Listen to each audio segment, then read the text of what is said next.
September.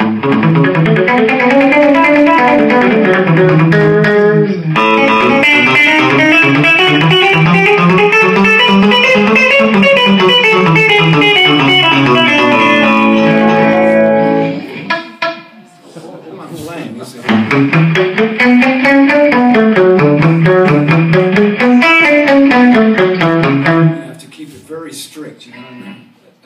It's best if the notes are staccato as well. You know. I've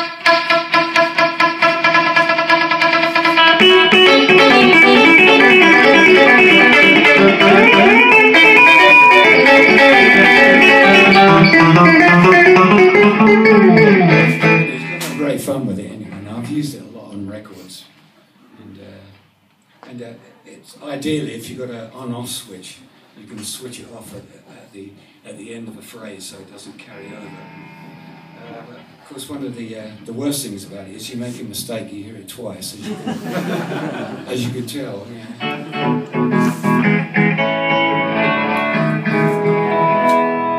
Let's talk to you about strings, as I'm here for Ernie Ball. Back in, I used to buy cathedral skiffle strings back in 1958, I think. But when I first played my Gibson, of course, we go into Selma's and we buy Gibson Sonomatic, which were, you know, the best you could buy at that time with or, you know. But we soon realised that we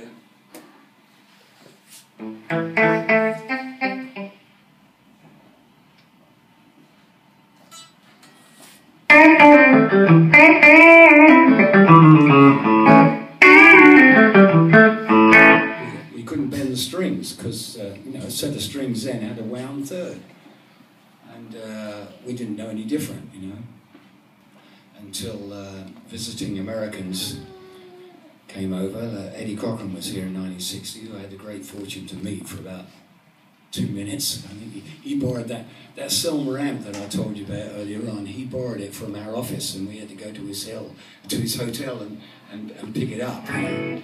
And you know, we're 16 years old. You know, Eddie Cochran. You know, his guitar on the floor in the guitar case. We were very nervous. Anyway, you know, I don't like these amps, man. No sound, no sound. He was right, of course. You know. Anyway, he spread the word what Americans were doing. You know that. They'd use lighter strings. They'd make up sets of strings, like with a banjo string on the top. And so what we did then, we'd go and buy a set of strings and buy an extra first string. So I'd put the first on the first, and the other first string on the second string on the third, and so on. So you'd end up throwing away the most expensive string, you know. And that's how we got our slinky set of strings. And, you know, the guys were doing that in the States too. And, of course, Ernie Ball had a guitar shop in Los Angeles in the late 50s, early 60s. And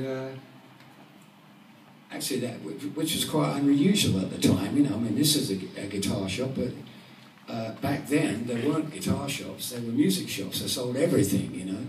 But back then, he had a guitar shop, you know.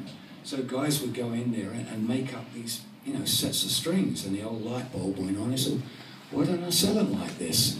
You know, so that's how Ernie Ball Slinky came about, you know. What was that, 64, 65 or so? So when I got my first set of, I couldn't get Ernie Ball straight away. I got Fender Rock and Roll, which were 10 to 38, and I couldn't believe it, getting a packet of strings that was the correct gauge, you know, put it on the guitar and it you know, you were there. Do all those bends, you know.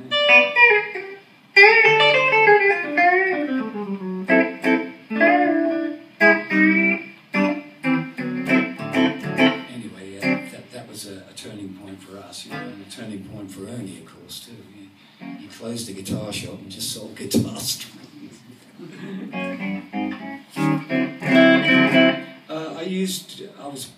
When I was with Emmylou, I was a big James Burton fan, of course, and with my telly, he uses like an 8 down to a 38, which is just incredibly light, you know. I did that for a while. It only seemed to work on the telly, but not on anything else. But now I'm using a 10 down to a 46, except that I'm using a 15 on the third instead of the 17.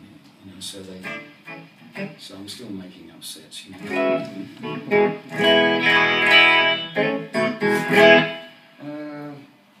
think that's it for the guitar.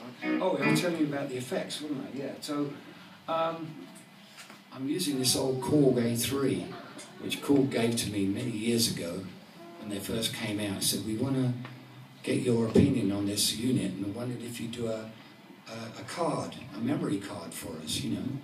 And I said, well, I'll give it a try. I don't use a lot of effects, as you can tell. So, you know, I said, well, how many sounds are on this card? And they said, well, 100. I said, well, I might be lucky to come up with 10. He said, well, see if you can come up with 20. We'll come up with the rest. Don't worry about that, you know. So I gave them, you know, some variations of the settings that I might use on it, including that delay trick that I use, you know, which I'm sure confused the hell out of them when they got it at the factory, you know. Anyway, I got to keep the unit, but the card didn't come out, of course, you know. But I've been using it ever since. I really like them, you know, and I mentioned it a couple of times in magazine articles and so on. And I'm glad I did, because I've had 2 or 3 people come up and give them to me and say, oh, I've got this old Korg unit. I know you like those. Can you use another one? I said, yeah, great. So I've got 5 or 6 of them now. The original one doesn't work anymore. I've got to get it fixed. But I like it. I like a rack unit. I don't like pedals. You know, I shouldn't be saying that. But you know, I got so used to having something behind me like that with it. You know, and I don't.